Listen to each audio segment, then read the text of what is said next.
Tras 24 días de paralización, el gobierno y dirigentes indígenas llegan a un acuerdo y se levanta el paro. Autoridades de gobierno condenaron una publicación del expresidente Correa, quien sugirió que el atentado terrorista en Guayaquil pudo haberse tratado de un autoatentado. El presidente Daniel Noboa realizó una entrega simbólica de 1.500 bonos de desarrollo humano y la firma de un convenio de más de $7 millones para la construcción de obras. En lo internacional, las Fuerzas Armadas de Israel declararon la victoria militar sobre el movimiento islámico Hamas. Y en los deportes, Liga de Quito se prepara para recibir a Barcelona en la segunda jornada del hexagonal por el título.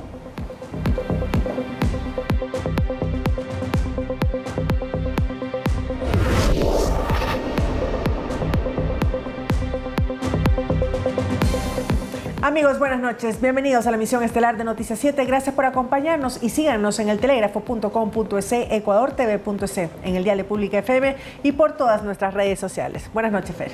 Meche, ¿qué tal? ¿Cómo estás? Un fuerte abrazo para ti, para todos. Gracias por acompañarnos esta noche acá en el Noticiero Estelar. Recuerden que ya sus pantallas cuentan con el código QR, que como siempre los invito a que lo escaneen con su teléfono celular para acceder a información actualizada y verificada que tiene para ustedes el telégrafo digital. Aquí arrancamos con la información. Acompáñenos.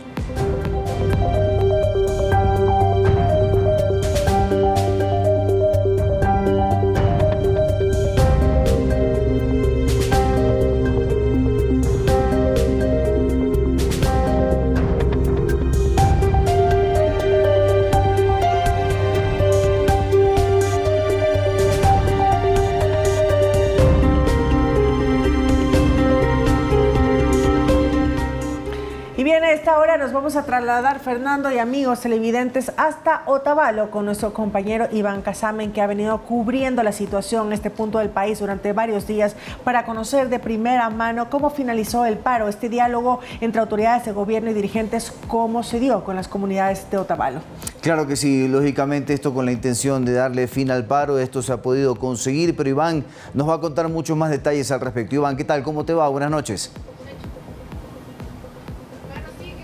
Hola, ¿qué tal, Fernando? María Mercedes, amigos televidentes, buenas noches. En efecto, nos encontramos en el cantón Otavalo y lo que les podemos comentar en este es que la situación empezó, la reunión de parte de los dirigentes indígenas, así como con las autoridades de gobierno, empezó cerca del mediodía, esto es 12 con algunos minutos, y fue a puerta cerrada. Luego, tipo 6 de la tarde, con 30, 40 minutos, llamaron a dar declaraciones de un acuerdo que llegaron entre los dirigentes, pues de lo que nos comentaron fueron aproximadamente 58 dirigentes de las diferentes comunidades del cantón Otavalo que se reunieron con autoridades del gobierno.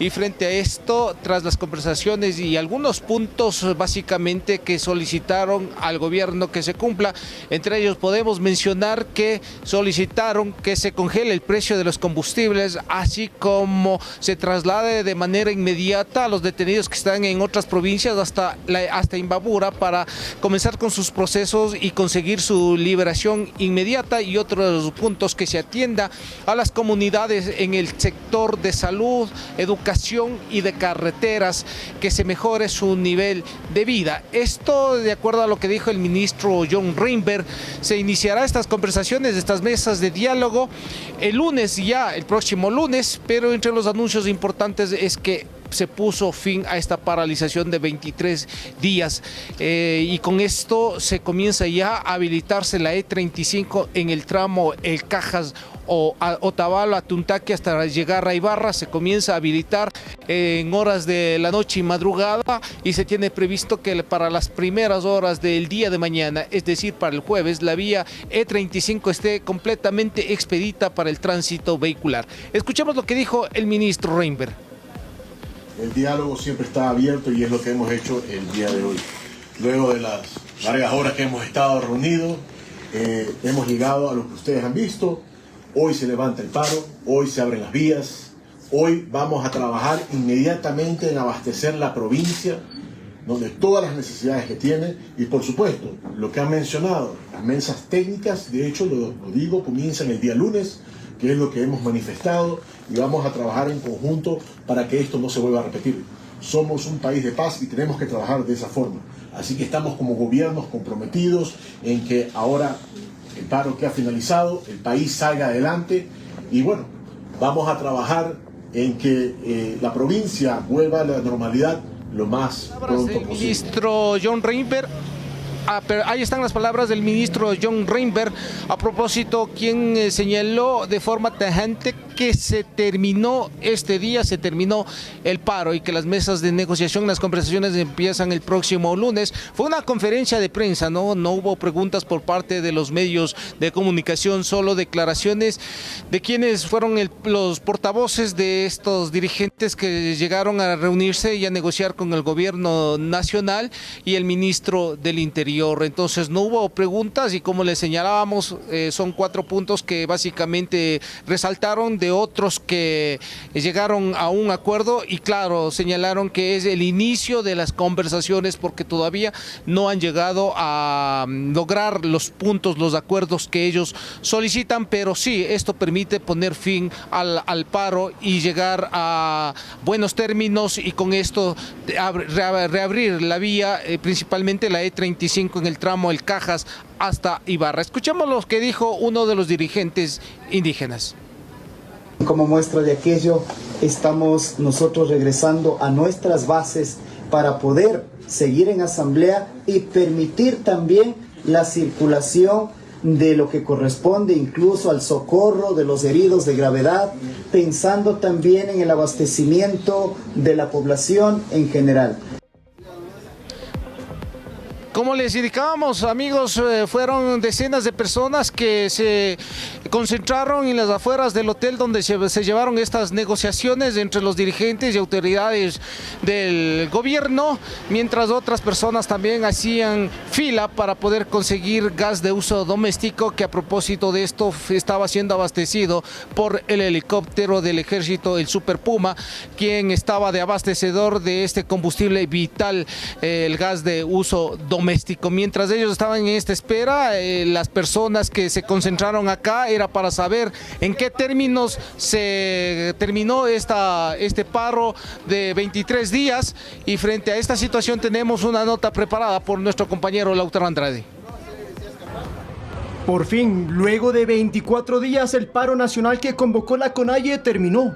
Desde Otavalo, dirigentes indígenas del pueblo quichua se reunieron con el ministro del Interior, John Reinberg, y el diálogo dio sus frutos. Luego de las largas horas que hemos estado reunidos, hemos llegado a lo que ustedes han visto. Hoy se levanta el paro, hoy se abren las vías. Así fue el acuerdo que empezará a efectuarse en la provincia de Imbabura, que en las últimas semanas sufrió de desabastecimiento. Ambas partes anunciaron que respetarán el consenso y se retirarán de las carreteras. Como muestra de aquello, estamos nosotros regresando a nuestras bases para poder seguir en asamblea y permitir también la circulación de lo que corresponde incluso al socorro de los heridos de gravedad, pensando también en el abastecimiento de la población en general. El ministro agregó que esta no es la última ocasión en la que el gobierno y los movimientos indígenas se sientan a conversar. Las mesas técnicas, de hecho, lo digo, comienzan el día lunes, que es lo que hemos manifestado, y vamos a trabajar en conjunto para que esto no se vuelva a repetir. El paro nacional dejó más de 100 millones de dólares en pérdidas, militares y manifestantes heridos y fallecidos, y ataques terroristas perpetrados por grupos infiltrados. Hasta el cierre de esta edición, la CONAIE no se ha pronunciado sobre el acuerdo alcanzado con los comuneros de Imbabura. Lautaro Andrade Castro, Noticias 7.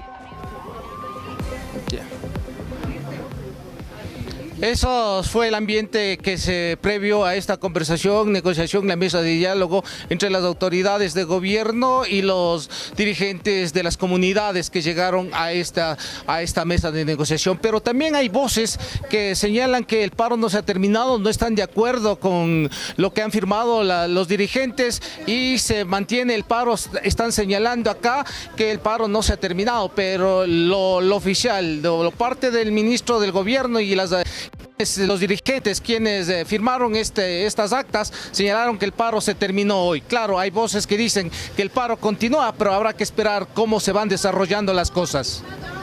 Gracias, Iván, por esta información. Estaremos atentos también de lo que ocurre. Tal vez algún grupo de los manifestantes, también del sector indígena, todavía no tiene la información de primera mano, pero oficialmente se ha terminado el paro el día de hoy con estos puntos que van a tratar a partir de la próxima semana. Gracias por este completo informe, Iván Casamen, desde Otavalo, en la provincia de Imbabura. Ahora nos vamos hasta la ciudad de Guayaquil, que se recupera luego del atentado terrorista que cobró la vida de un taxista y dejó una veintena de heridos en el norte de la ciudad. Es correcto, y las imágenes del hecho muestran la magnitud de un evento que habría sido realizado por el crimen organizado. Veamos la siguiente crónica. En este caso vamos a recapitular los acontecimientos que se dieron la tarde-noche de ayer. Fue una explosión. ¡Wow!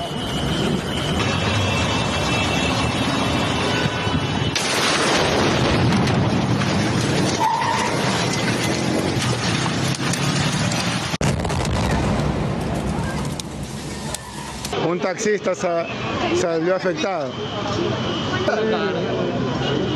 Era la noche del martes 14 de octubre. El norte de Guayaquil vivió el atentado terrorista más impactante de los últimos tiempos en la ciudad. El ruido provocado por 4 explosivos a bordo de una camioneta aún retumban.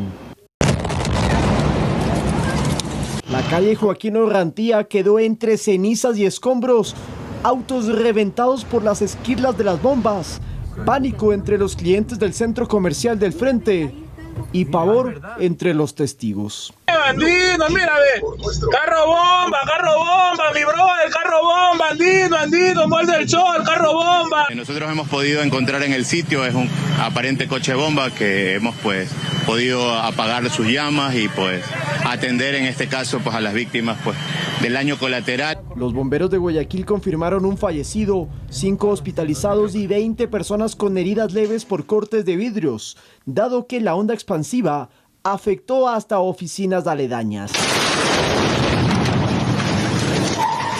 A las 18:31 se observó una columna de humo que salía de la camioneta estacionada. Un minuto después se vio fuego. Las llamas crecieron en intensidad con el paso de los segundos, hasta que a las 18:35 se dio el estallido. A estas personas que han perpetrado estos, los vamos a buscar debajo de las piedras. Los vamos a encontrar en sus madrigueras. El gobierno nacional responsabiliza al grupo de delincuencia organizada de los Lobos, quienes colocaron más de un explosivo. Hemos detectado una amenaza nueva, por lo que el personal especializado del Grupo de Intervención y Rescates va a realizar una detonación controlada. Fiscalía ya abrió una investigación de oficio por este atentado realizado en una hora y en un lugar que, por la cantidad de personas que allí se encontraban, es considerado un ataque al corazón de Guayaquil. Lautaro Andrade Castro, Noticias 7. Los atentados con explosivos registrados en las últimas horas en el país responden a los intereses de los peones de la economía criminal, a decir de un experto en inteligencia y seguridad. Con estos atentados, la narcopolítica nuevamente busca generar el caos en medio de un paro focalizado en Imbabura y tras el reciente operativo contra la minería ilegal. La reciente explosión del coche bomba cerca de un centro comercial en Guayaquil la tarde del martes, calificado por el gobierno de atentado terrorista, es orquestado por la narcopolítica instaurada en el país por años y que la conforman los empleados de un gran monstruo de la economía ilegal, explica el coronel en servicio pasivo Edison Romo, experto en inteligencia y seguridad. Aquí lo que hay es la lucha por seguir manteniendo la hegemonía en actividades delincuenciales, criminales, la minería ilegal. ¿Cómo se beneficia aquí en el país? El tema del contrabando, ¿cómo se beneficiaba en el país? Romo detalla quiénes son los peones de esta economía criminal, que nuevamente busca sembrar la destrucción, el terror en los ecuatorianos y desestabilizar la democracia. Gente de los terroristas, ya sea choneros, lobos, con gente incluso extranjera, comandos de la frontera, e incluso políticos, e incluso miembros de organizaciones y que hoy también ocupan ya ciertas dignidades en el país. En el espacio de Noticias 7, el asambleísta nacional Sergio Peña considera que los terroristas ahora quieren tomarse el puerto principal tras el fracaso del paro focalizado en Imbabura. Han estado articulando esto del paro y repito, como no han podido hacerlo porque cada vez son menos, ahora van por Guayaquil. Pues este miércoles se encendieron nuevas alarmas de ataques con explosivos. Esta mañana se reportó una explosión, esta vez en el puente Churute, al sur de Guayas. Asimismo, se registró la colocación de explosivos en el puente que conecta Guayaquil con Machala y Cuenca. Aquí es lo que se llama el ataque diluido, es decir, crear un montón de desastres y problemas en el país para sacar provecho. Es decir, si ahora pueden llevar y transitar la droga desde Colombia a Guayaquil para salir y todo, lo harán con mayor tranquilidad. Estos ataques armados ocurren en medio de las protestas y tras un operativo contra la minería ilegal en Imbabura, mientras la consulta popular sigue en marcha. Anaís Estrada, Noticias 7. Y tras las alarmas de ataques con explosivos, el presidente Daniel Noboa en un evento en Guayas dijo que no retrocederá, en este caso en su lucha contra las mafias, a pesar de las amenazas de atentados terroristas en varias ciudades del país. Expresó que con los atentados son solo una represalia por los últimos operativos contra la minería ilegal en Buenos Aires y Imbabura. Escuchemos al primer mandatario. Y nosotros no podemos retroceder ante las mafias, no podemos retroceder ante la gente que quiere aterrorizar a las familias ecuatorianas, que hoy en día, porque nosotros estamos bombardeándolos en la minería ilegal en Buenos Aires, ellos están planificando coches bomba aquí en Guayaquil, en Churute y en Cuenca, Molleturo. Así mismo es como se ve y se nota la desesperación de ellos. Se nota que quieren impedir que nosotros hagamos las cosas bien. El ministro del Interior, John Reinberg, compartió en redes sociales fotografías de los 4 explosivos que fueron encontrados entre los escombros de la camioneta detonada en el norte de Guayaquil.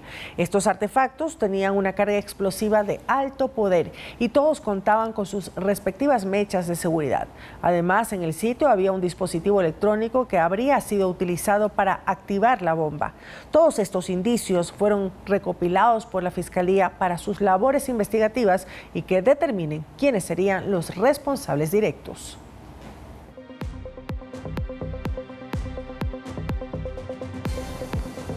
Y los Lobos es el grupo de delincuencia organizada al que se le atribuye los recientes atentados en el país.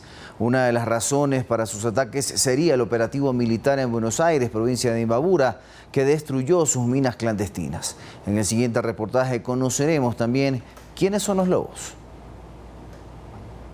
Ya hay un nombre que se baraja como el responsable del atentado en Guayaquil y de colocar más explosivos que casi estallan en la ciudad. El ministro del Interior, John Reinberg, reveló la primera hipótesis tras labores de inteligencia efectuadas. La línea investigativa está por el grupo del GDO Los Lobos, quienes serían los autores. Nosotros somos el GDO Los Lobos. Esta organización terrorista, considerada la más numerosa del país, habría tenido motivos para atentar contra la paz ciudadana. En represalia a la destrucción de la minería ilegal que se hizo acá en Buenos Aires.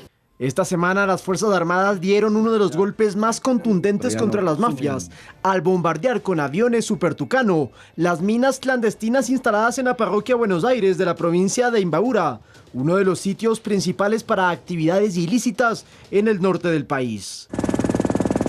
Por vía aérea y terrestre se destruyó la infraestructura ilegal y se recuperó el control de la zona, lo que generaría pérdidas millonarias para la organización criminal, vinculada también a células extranjeras. En este ataque que se hizo, se encontró gente que obviamente está detenida, que pertenece al grupo disidente de Oliver Sinisterra, grupo colombiano que ustedes conocen, que ha estado operando aquí dentro de esa minería ilegal. El Frente Oliver Sinisterra tendría nexos con los Lobos, una banda que se separó de los choneros en 2020 y desde entonces disputa el control de la criminalidad en el Ecuador. Este grupo, con mayor presencia en la sierra, está señalado de provocar las masacres carcelarias de años atrás en la penitenciaría del Litoral, la cárcel del Turi en Cuenca y la de Bellavista en Santo Domingo de los Áchilas. A los Lobos también se les atribuyó en su momento la autoría material del magnicidio al ex candidato presidencial Fernando Villavicencio y recientemente habrían dirigido la explosión en la bahía de Guayaquil y en la cárcel de La Roca, también en el puerto principal. Se dice que su principal cabecilla es alias Pipo, quien funge en el registro civil como fallecido, aunque habría sospechas de que estaría en Europa, mientras que a escala nacional, algunos de sus integrantes más conocidos son alias Gordo Luis, alias Colompico y alias Gringo, este último aún prófugo de la justicia. Lautaro Andrade Castro, Noticias 7. La bancada oficialista en la Asamblea condenó los atentados terroristas suscitados en Guayaquil y en varios puentes que unen tramos de la provincia del Guayas con El Oro y Azuay. Espera una acción eficiente en cuanto a las investigaciones por parte de la Fiscalía del Estado. Para la coordinadora de bancada encargada, Michelle Mancheno, los hechos violentos con explosivos suscitados la noche de este martes en Guayaquil tienen conexión con varios sucesos en los cuales se ha dejado entrever que lo que se quiere en el país es generar el caos. En este tipo de situaciones no existen las coincidencias. Sí, partiendo de aquello, por supuesto, está una investigación en curso y vamos a estar atentos que se pronuncian las autoridades frente a estos lamentables acontecimientos. Un intento de paro focalizado, el cual no ha tenido, no ha prosperado y no vamos a dejar que prospere, y de repente que existan explosivos en puentes de importantes vías, que explote un carro en la ciudad de Guayaquil. El presidente encargado de la Comisión de Seguridad de la Asamblea, Andrés Castillo, nuevamente hizo señalamientos contra la Corte Constitucional. Y las Fuerzas Armadas y la Policía Nacional no pueden adelantarse a estos crímenes simple y llanamente porque a la Corte Constitucional le parece más importante garantizarle el derecho a la intimidad a quienes nos pretenden someter. Censuramos aquella actitud. Desde la Comisión de Seguridad de la Asamblea Nacional vamos a insistir en que estas normas se regularicen y pasen a ser ley de la República. El legislador independiente Juan Gonzaga cree que es peligroso que en la coyuntura por el paro de la CONAIE, que se focalizó luego en Imbabura, los grupos de delincuencia organizada tomen ahora una postura política. Generar si sobre la base de aquello existe algún tipo de vinculación, algún tipo de relacionamiento en relación a un reproche de estas bandas delincuenciales que puede decir, es una hipótesis. La otra hipótesis está generando en función de que pueda tener un texto o un tinte político, lo cual no me atrevería a creer. Sin embargo, todo se baraja en función de posibilidades. La bancada de ADN espera que la Fiscalía actúe de manera eficiente para determinar responsabilidades en estos hechos de violencia terrorista. Javier Ceballos, Noticias 7. Y el presidente Daniel Noboa, junto a otras autoridades de gobierno, condenaron una publicación del expresidente Correa en la red social X, quien sugirió que el atentado terrorista en Guayaquil puede haberse tratado de un autoatentado. Tras la explosión en el puerto principal, la noche de este martes, el expresidente Rafael Correa dijo en una publicación en la red social X que no es descabellado pensar que esto se trata de un autoatentado. Ante esto, el jefe de Estado, Daniel Noboa Asín, se refirió en los siguientes términos. Hoy los prófugos son los que andan insultando diciendo que yo me hago un autoatentado. De ahí otros dirigentes, así mismo como autoridades, que están relacionados con los lobos, que están relacionados con los choneros, vienen a nosotros a decir necesitamos respuestas. Bueno, mírense al espejo y pregúntense ustedes mismos si es que vale la pena estar con el mal y no estar con el bien. En referencia a la publicación del expresidente Rafael Correa, la ministra de Trabajo, Ivonne Núñez, publicó lo siguiente. Criminal. Eso es usted, Rafael Correa. Así lo ha determinado la justicia ecuatoriana. Su accionar nada bueno le trajo a nuestro Ecuador. Ya está condenado por la historia, por criminal y traidor a la patria. No me huya, enfrente el proceso penal que le sigo, sepulturero del futuro de las esperanzas y derechos de quienes no tuvieron acceso al trabajo digno y a la educación superior en su época tiránica. Sus tweets reflejan lo que es, un criminal. El presente y futuro lo construimos con nobleza, esperanza y amor profundo en esta patria en la que vivimos y a la cual usted no pertenece más.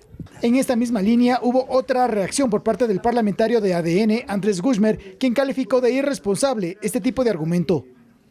Estos protagonistas políticos que están escribiendo cualquier tipo de barbaridad desde sus redes sociales, incluso hablando hasta de un autotentado ciudadano, me parece que eso es una irresponsabilidad tremenda en donde lo que acá deberíamos primero decir, además de solidarizarnos con las víctimas, es comprometernos en que vamos a luchar todos juntos por un Ecuador mucho más seguro. Sectores políticos han expuesto la urgencia de crear un frente común para poner un freno radical a las acciones de grupos narcoterroristas que pretenden crear más miedo en la sociedad ecuatoriana. Javier Ceballos, Noticias 7. Amigos televidentes, es momento de hacer una pequeña pausa, pero cuando regresemos tenemos más información para todos ustedes. Así, información del presidente Daniel Noboa, quien estuvo en Santa Elena con la entrega de varios equipos que impulsarán el desarrollo del sector pesquero artesanal. Con esa información, volvemos.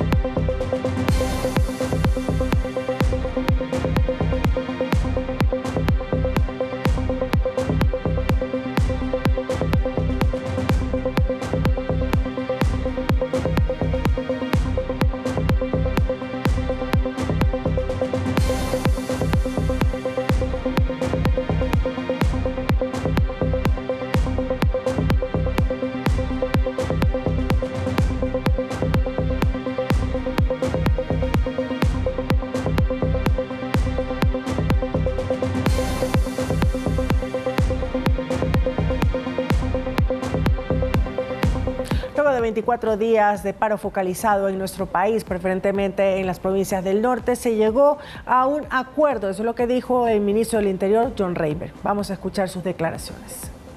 El diálogo siempre está abierto y es lo que hemos hecho el día de hoy. Luego de las largas horas que hemos estado reunidos, hemos llegado a lo que ustedes han visto.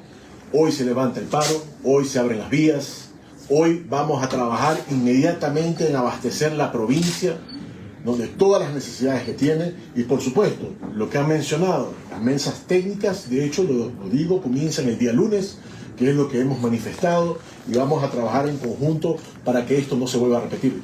Somos un país de paz y tenemos que trabajar de esa forma.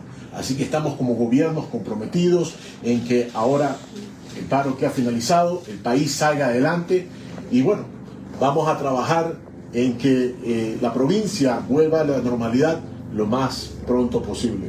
Muchas gracias.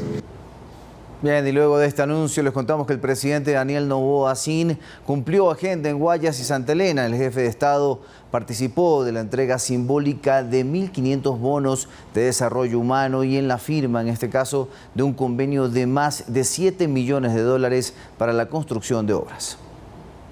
El primer evento oficial del presidente Daniel Noboa fue en Guayas. En el Centro Cívico de Guayaquil, el jefe de Estado mantuvo un encuentro con 1.500 beneficiarios del Bono de Desarrollo Humano e hizo la entrega simbólica de esta ayuda económica que se amplió la cobertura a 55.000 nuevas familias desde el 1 de octubre pasado, en el marco de la redistribución de recursos tras el ahorro del subsidio al diésel. Los hogares donde llega el Bono de Desarrollo Humano reciben esperanza, porque saben que hay un gobierno que cumple y no abandona a quienes más lo necesitan. Y el Estado se hace presente a dar esa ayuda, a dar ese impulso, a completar ese mes que a veces pues uno lo ve tan difícil de pasar. El gobierno destina cerca de 60 millones de dólares al año para la entrega de bonos a personas en situación de pobreza y pobreza extrema. Esta inversión ha permitido que 1.550.000 familias sean beneficiarias. El bono que ahora usted me facilita me ayuda para dar una mejor calidad de vida para mis hijos y mi familia. Más tarde, el presidente Noboa se dirigió hasta Santa Elena en la parroquia Anconcito. Participó de la suscripción del convenio de compensación social por más de 7 millones de dólares para la construcción de obras. Este acuerdo entre el Ministerio del Ambiente y el GAD Municipal de Salinas permitirá la estabilización del talud, del acantilado y regeneración urbana del sector La Fragata de los barrios 9 de Octubre y Las Peñas. Esta obra beneficiará a 15.000 personas. Esto va a recuperar el turismo en esta parroquia Anconcito. Dentro de 4 meses esto será una realidad. ¿Gracias a quién? Gracias al señor Daniel Noboa. En el marco de este acto, el primer mandatario reafirmó que no retrocederá ante presiones de las mafias y ratificó su compromiso de continuar recorriendo el territorio nacional. Anaís Estrada, Noticias 7. Y en un acto oficial en Santa Elena, el presidente de la República, Daniel Noboa, lideró la entrega de 600 equipos que impulsarán el desarrollo del sector pesquero artesanal. Pescadores de Santa Elena, Manabí, Esmeraldas, Guayas y El Oro recibieron motores fuera de borda para sus embarcaciones. Esta entrega fue posible gracias a la redistribución de 1.100 millones de dólares que antes se destinaba para el subsidio del diésel. El consumo de diésel en la provincia de Imbabura, en lo que va del mes comparado a octubre del año pasado, está 60% menos. Es una barbaridad. Miren dónde se iba el dinero del pueblo. ¿Dónde se iba dinero que podía ir en beneficios a ustedes? Se iba para los mineros ilegales, se iba para los traficantes de combustible que se lo llevaban a Colombia para vender, cuando eso pudiese ser dinero que se convierte en vivienda, que se convierte en salud, en seguridad, en bonos para ustedes, en motores fuera de borda, en embarcaciones, en cuartos de frío, en puertos artesanales. Y atención, porque según el último reporte del Servicio de Rentas Internas SRI, entre enero y agosto del 2025 el Ecuador registra un crecimiento del 7.25 en ventas comparado al mismo periodo del año anterior. En total se recaudaron ingresos por más de 165.000 millones de dólares, con un incremento en sectores como el agrícola, en este caso agricultura, el comercio y la manufactura. Según el SRI, estos indicadores se deben al impacto de la política económica que se aplica en el país. Mientras que en la balanza comercial no petrolera, el superávit es del 63.5% por los 3.712 millones de dólares recaudados desde el sector exportador ecuatoriano. El Ministerio de Economía brindó cifras que muestran un aumento de las exportaciones en los últimos 4 años y en este 2025 hubo un 20% más gracias a las ventas de camarón, cacao y banano hacia el mercado internacional.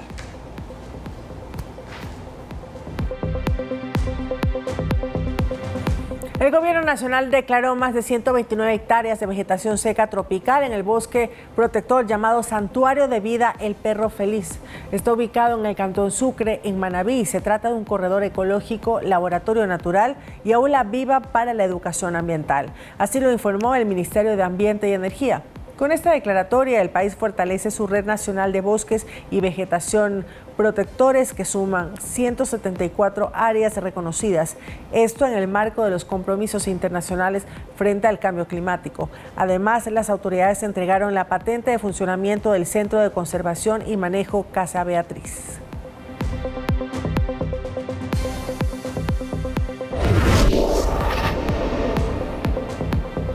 Muy bien, seguimos con más información y les comentamos y les preguntamos también si sabía que en Ecuador 2 de cada... Perfecto. Listo, perfecto. En este caso 2 de cada 3 niñas en zonas rurales se pierden hasta 5 días de clases cuando están en este periodo. Es por esto que la campaña Una por Una entregará 200.000 toallas a 20.000 niñas. Aquí les contamos los detalles. Ella es Doménica Arellano, piloto de automovilismo y kartismo. Tiene apenas 14 años y ahora es la embajadora de la campaña Niñas Sin Miedo. Ser parte de la campaña Niñas Sin Miedo es algo sumamente increíble para mí porque me parece algo importante en la vida de una niña que tenga información sobre lo que es la menstruación, porque hay muchas veces en las que las niñas no tienen el conocimiento debido y cuando les llega piensan que se van a morir porque dicen, no, estoy sangrando, ¿qué pasó? Ella desde su experiencia nos cuenta cómo ha sido tener su periodo en un deporte principalmente para hombres. Y en el cartódromo solo son hombres, no hay ni una mujer. Entonces no podía pedirle a un hombre una toalla porque no me va a dar una toalla. Y en eso me tocó vivir un poquito de pobreza menstrual porque me puse papel para esperar a que lleguen mis toallas de mi niñero que fue a ver. ¿Cómo te sentiste el rato que tú tuviste que recurrir a usar el papel higiénico? Me sentí la verdad mal porque no se debe hacer así, no se tiene que utilizar papel higiénico. También he escuchado que usan periódico, usan lo que es medias. Es por eso que ella no solamente quiere romper ese prejuicio, sino ser parte activa de un cambio en la sociedad. Deberíamos todas tener el acceso a toallas sanitarias, a poder no sentirnos avergonzadas por lo que está pasando. En este 2025, además, activaron una campaña llamada Una por Una, con el objetivo de asegurar que niñas y adolescentes en situación de vulnerabilidad tengan acceso a productos de higiene menstrual. ¿Qué es la pobreza menstrual? La pobreza menstrual es la falta de educación, la falta de productos, la falta de tener baños limpios, seguros. Y algo muy importante, la pobreza menstrual también parte es el desconocimiento de saber tener que la menstruación es algo natural y digno de las mujeres. El pasado 11 de octubre se conmemoró el Día de la Niña y nosotros queremos darles algunos datos relevantes. Según Plan Internacional, 2 de cada 5 niñas en zonas rurales pierden hasta 5 días de clases escolares cuando se encuentran en su periodo y 7 de cada 10 no reciben educación sobre higiene menstrual. Las difíciles condiciones para poder subsistir hacen que la pobreza menstrual sea más fuerte. Hay familias que viven con $1 al día.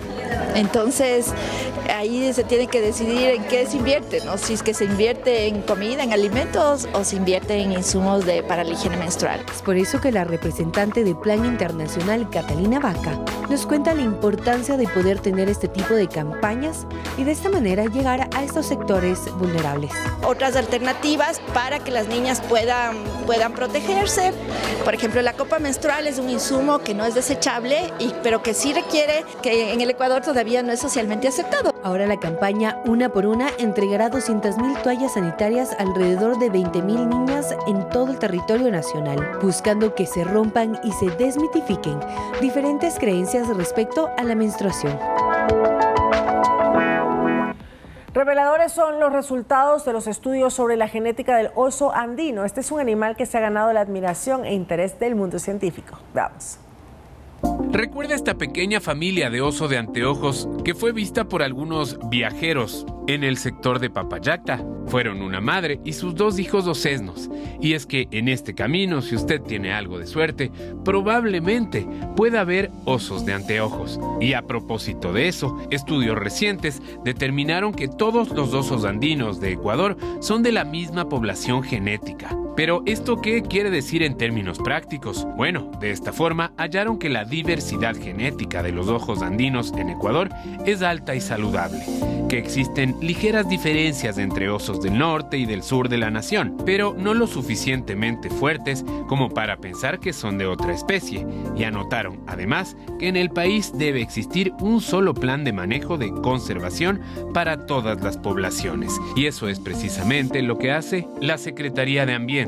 Por eso existen corredores a lo largo y ancho de la sierra ecuatoriana. Los estudios también determinaron que el Ecuador está entre los 20 países más megadiversos del planeta, algo que concluyeron científicos después de años de estudio. Entre las especies de mamíferos únicas se destacaron el oso de anteojos u oso andino, distribuido también en Venezuela, Colombia, Ecuador, Perú, Bolivia y el norte de Argentina.